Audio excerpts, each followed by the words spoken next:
হ্যাঁ, class 7 math. আজকে তোমাদের আমি চতুর্ভুজের শ্রেণী বিভাগ নিয়ে কিছু আলোচনা করব। দেখো, চতুর্ভুজের শ্রেণী বিভাগ পড়ার জন্য প্রথমেই আমাদের জানতে হবে যে কোনো চতুর্ভুজের শীর্ষবিন্দু কটা থাকে। ধরো এটা একটা সেট চতুর্ভুজ এ বি সি ডি, শীর্ষবিন্দু আছে এ বি সি ডি, তাই তো।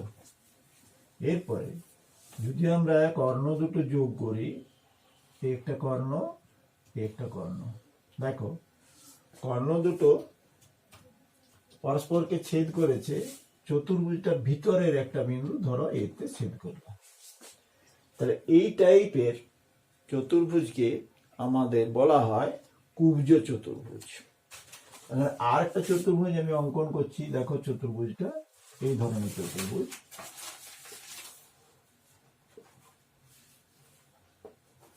এই চতুর্ভুজটার আমরা এটার দুটো কর্ণ অঙ্কন করছি, ধরো এ বি সি ডি, এটা একটা চতুর্ভুজ। এই চতুর্ভুজটার কর্ণ দুটো যোগ করছি, বিডি একটা কর্ণ আর এসি একটা কর্ণ। এই কর্ণ দুটো পরস্পরকে ছেদ করেছে, এটা তো ও বিন্দুতে ছেদ করলো।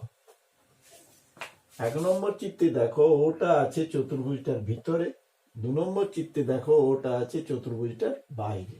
অর্থাৎ এই চতুর্ভুজটার এ বি সি ডি, এই চতুর্ভুজটার কর্ণদ্বয় বিডি এবং বর্ধিত বিডি এসি, এরা পরস্পরকে যে বিন্দুতে ছেদ করেছে সেটা হচ্ছে ও। ও বিন্দুটা বাইরে আছে, ও বিন্দুটা বৃত্তটার এই চতুর্ভুজটার বাইরে আছে, এটা ভিতরে আছে। এই ধরনের চতুর্ভুজকে বলা হয় কুব্জ এবং এই ধরনের চতুর্ভুজকে বলা হয় অকুব্জ। তাহলে এইটা হলো কুব্জ চতুর্ভুজ, এটা হলো অকুব্জ চতুর্ভুজ। আমাদের আজকের পাঠ্য বিষয়ে আমরা যে সমস্ত চতুর্ভুজগুলো আলোচনা করব, সেই আলোচনাগুলো হবে কুব্জ চতুর্ভুজ সংক্রান্ত আলোচনা। ঠিক আছে, প্রথমত আমরা কুব্জ চতুর্ভুজ আলোচনা করতে গিয়ে যার নামটা বলবো সেটা হচ্ছে ট্রাপিজিয়াম। চতুর্ভুজের 4টা বাহু, এটা আমরা জানি। এই 4টা বাহুর মধ্যে যে চতুর্ভুজে এক জোড়া বিপরীত বাহু সমান্তরাল আর বাকি দুটো বাহু অসমান্তরাল, সেই চতুর্ভুজটাকে বলা হয় ট্রাপিজিয়াম। তাহলে এ বি সি ডি একটা ট্রাপিজিয়াম, যার এডি সমান্তরাল বিসি এবং এবি অসমান্তরাল সিডি, অর্থাৎ দুটো বাহু সমান্তরাল আর এই বিপরীত দুটো বাহু অসমান্তরাল। এই ধরনের চতুর্ভুজকে বলা হয় ট্রাপিজিয়াম।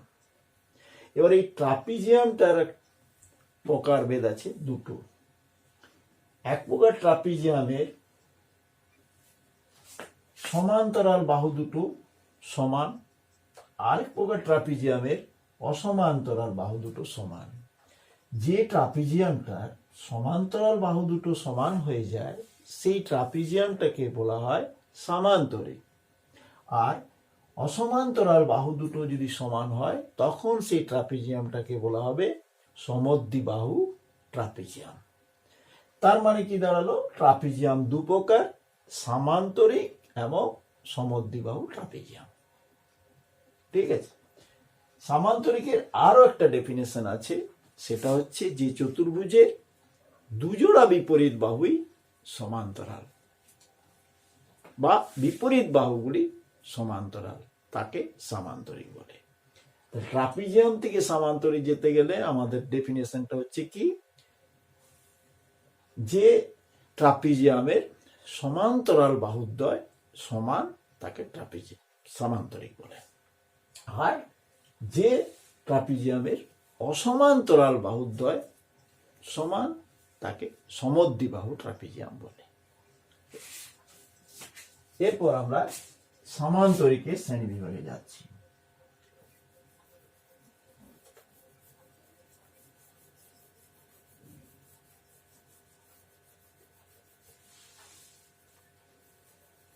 সামান্তরিক। সমান্তরিকের ক্ষেত্রে আমরা কি পেলাম? সমান্তরাল বাহুগুলো, এটা একটা সামান্তরিক। ধরো A B C D, A B C D একটা সামান্তরিক।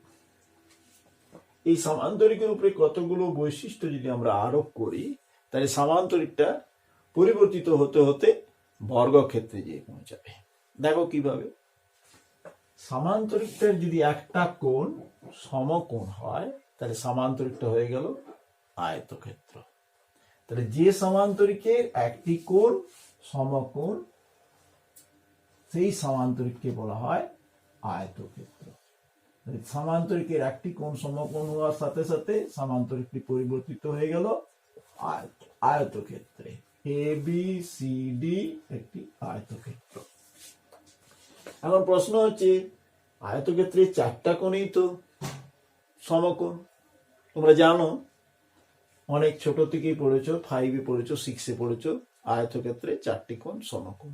কিন্তু আমি ডেফিনেশনে বললাম, সামান্তরিকের দিয়ে যে সামান্তরিকের একটা কোণ সমকোণ তাকে আয়তক্ষেত্র বলে।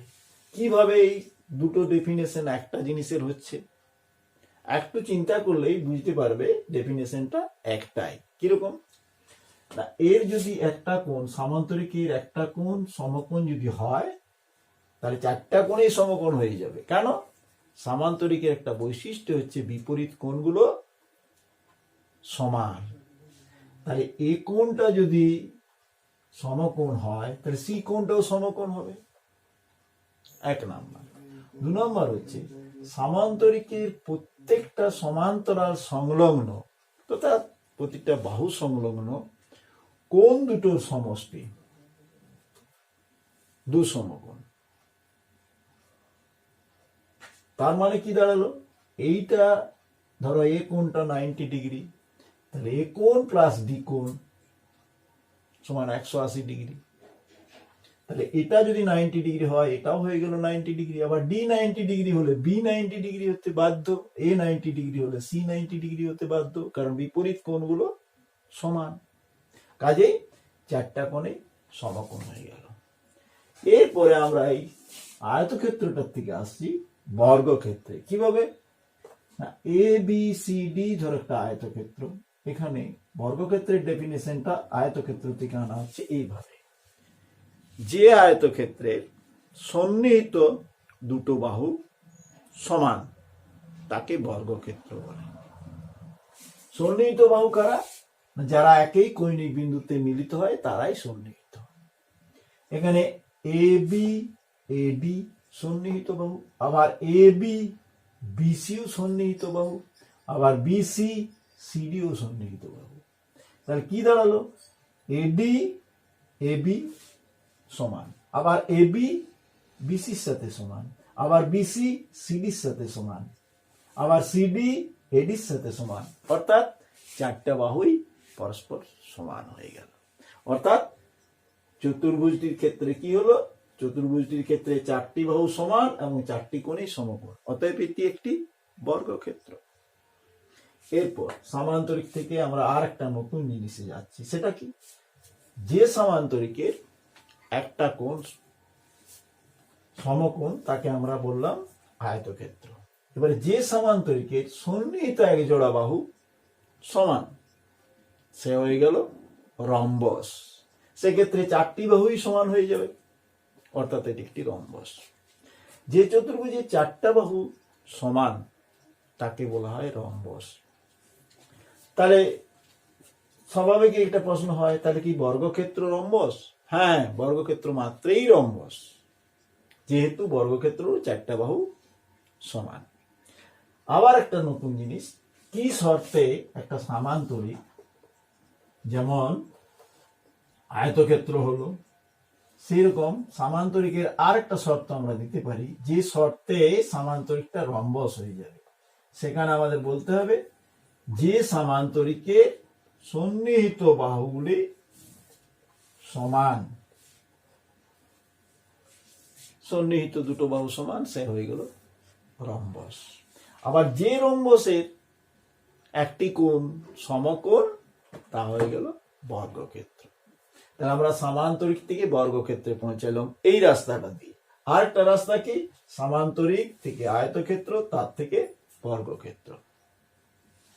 রম্বস দিয়েও যাওয়া যাবে আর আয়তক্ষেত্র দিয়েও যাওয়া যাবে। একটা রম্বস কি শর্তে বর্গক্ষেত্র হবে?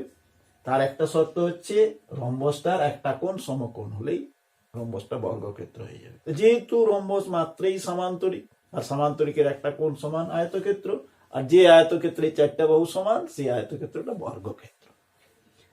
আরো একটা শর্ত আমরা রম্বসটাকে বর্গক্ষেত্রে পরিণত করতে পারি, সেটা হচ্ছে কি, যদি রম্বসটার কর্ণ দুটো সমান হয়ে যায় তাহলে রম্বসটা বর্গক্ষেত্রে পরিণত হবে। অর্থাৎ যে রম্বসে কর্ণদ্বয় দৈর্ঘ্যে সমান তা একটি বর্গক্ষেত্র। ঠিক আছে, এটা বাদ দিয়েও এই যে চতুর্ভুজগুলোর আলোচনা করা হলো সমান্তরিকের পর্যায়ে নিয়ে, যে এটা বাদ দিয়েও আর একটা চতুর্ভুজ আছে, সেটা আমাদের পাঠ্যের মধ্যে, সেটা হচ্ছে কাইট। কাইটটা কি? কাইটটা হচ্ছে এমন একটা চতুর্ভুজ যার এক জোড়া সন্নিহিত বাহু সমান এবং অপর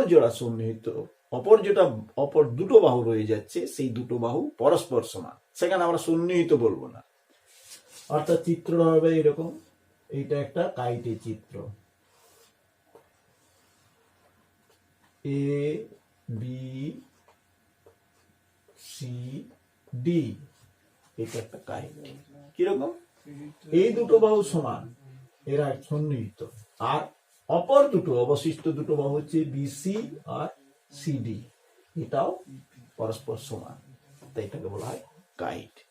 তোমাদের বইয়ে ভালোভাবে দেওয়া আছে এদের সমস্ত রকম বৈশিষ্ট্যগুলো পড়বে। 2 নম্বর করে শর্ট প্রশ্ন থাকবে এই বৈশিষ্ট্য থেকে। ঠিক আছে, আশা করি ক্লাসটা বুঝতে পেরেছো, করবে এগুলো।